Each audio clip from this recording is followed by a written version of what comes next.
Assalamualaikum warahmatullahi wabarakatuh. Baiklah teman-teman, hari ini kita ke materi sifat huruf. Mengapa kita harus mempelajari sifat huruf? Karena sifat-sifat huruf ini berkaitan dengan tata cara pengucapan huruf dalam makhraj untuk membedakan antara huruf yang satu dengan huruf yang lainnya. Lalu mengetahui sifat-sifat huruf mempunyai beberapa manfaat, yaitu yang pertama, membedakan huruf-huruf yang sama makhrajnya. Yang kedua, pengucapan huruf sesuai dengan makhraj dan sifatnya secara tepat. Yang ketiga, mengetahui jenis-jenis huruf yang kuat dan huruf-huruf yang lemah. Nah, sifat huruf ini terbagi menjadi dua, yaitu sifat yang mempunyai lawan, lalu yang kedua, sifat yang tidak mempunyai lawan. Nah, hari ini kita akan belajar sifat huruf yang mempunyai lawan. Nah, sifat huruf yang mempunyai lawan itu terbagi menjadi 4 beserta lawannya. Yang pertama, hams, yang artinya samarnya suara. Lawan sifatnya jahar, yang artinya jelasnya suara. Lalu yang kedua, syiddah, lawan sifatnya rokhwa.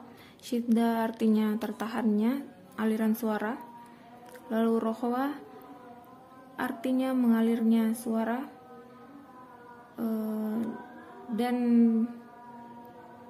lawannya syiddah ini ada juga bainnya, yang biasa kita dengar tawasud, artinya mengalirnya sedikit aliran suara. Lalu yang ketiga, isti'la, yang artinya naiknya suara. Lawan sifatnya istifal, yang artinya tidak naiknya suara. Lalu yang keempat, itbaq, yang artinya terkumpulnya suara. Lawan sifatnya infitah, yang artinya tidak terkumpulnya suara. Nah, sekarang coba teman-teman sebutkan huruf-huruf yang terdapat di layar. Pada saat teman-teman menyebutkan huruf-huruf itu, apa yang teman-teman rasakan selain suara? Yap, nafas atau udara yang mengalir. Maka bisa kita simpulkan, hams itu adalah samarnya suara pada pendengaran disebabkan terbukanya dua pita suara dan tidak adanya getaran pada keduanya, serta banyaknya udara yang mengalir ketika mengucap huruf tersebut. Nah, lalu kita ke jahar. Kalau tadi hams itu samar, maka jahar adalah jelasnya suara pada pendengaran. Nah, kalau pada saat kita menyebutkan hams, maka pita suara akan terbuka. Pada saat kita menyebutkan huruf-huruf jar, maka pita suara akan tertutup. Coba teman-teman sebutkan huruf yang selain huruf-huruf hams tadi. Nah, teman-teman akan mendapatkan tertahannya aliran nafas atau udara ketika huruf itu teman-teman baca. Maka bisa kita simpulkan, jahar adalah jelasnya suara pada pendengaran disebabkan tertutupnya dua pita suara dan adanya getaran pada keduanya. Syiddah, yang artinya tertahannya aliran suara akibat dari tertutupnya makhraj. Nah, sekarang coba teman-teman cari kira-kira huruf-huruf apa yang ketika disebutkan suaranya tertahan. Lalu, cara menyebutnya dengan memperkuat huruf dan menahan suara ketika menyebutnya. Lalu bagaimana dengan rokhwa dan bainiyah? Rokhwa adalah mengalirnya suara pada tempat keluarnya, dan hal ini karena lemahnya sandaran huruf tersebut pada makhrajnya. Nah, ketika teman-teman menyebutkan huruf-huruf rokhwa, maka teman-teman akan merasakan mengeluarkan suara bersamaan dengan mengucapkan huruf tanpa hambatan. Huruf-huruf rokhwa ini yaitu selain syiddah dan bainiyah. Lalu bainiyah adalah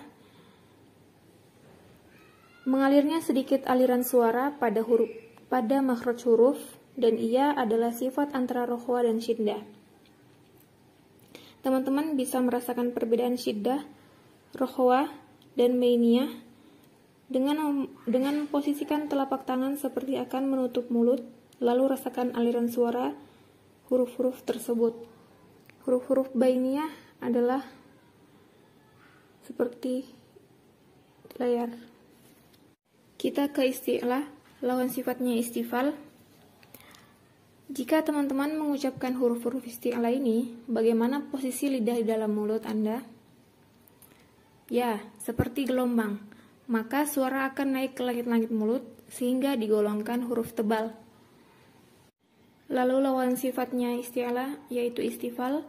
Ketika teman-teman menyebutkan huruf-huruf selain huruf isti'lah, apa yang terjadi? Ya, suara tidak naik ke langit-langit mulut, lidah terdampar pada langit-langit bawah, sehingga digolongkan huruf tipis. Huruf-huruf istifal ini yaitu hurufnya selain huruf isti'lah. Yang terakhir, itbaq, adalah terkumpulnya suara di antara lidah dan langit-langit ketika mengucapkan hurufnya.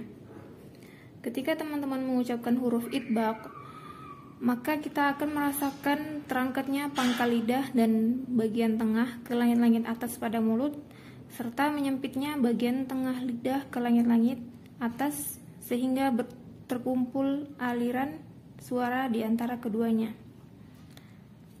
Nah, huruf-huruf itbaq ini ada 4, yaitu zo, to, do, dan so. Nah, lawan sifatnya adalah infitah, tidak terkumpulnya suara antara lidah dan langit-langit ketika mengucapkan hurufnya. Maka posisi lidah tidak seperti itbaq, posisi lidahnya terbuka, tidak menyempit. Huruf-huruf infitah yaitu selain huruf itbaq. Sekarang silahkan teman-teman membentuk kelompok sesuai nama-nama yang saya sebutkan.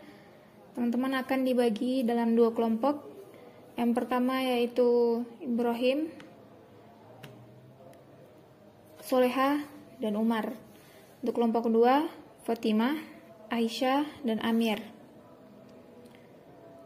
Sudah berkumpul dengan teman sekelompoknya? Oke, teman-teman sekarang mengerjakan tugas yang saya berikan. Tugasnya nanti dikerjakan sendiri-sendiri dan nilainya nanti akan berpengaruh untuk nilai kelompoknya. Nah, ini adalah nilai teman-teman sekalian.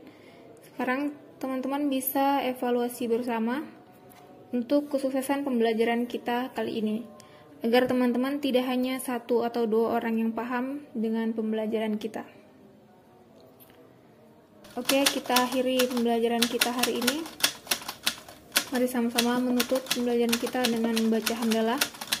Alhamdulillahirabbil alamin. Syukran katsir. Wassalamualaikum warahmatullahi wabarakatuh.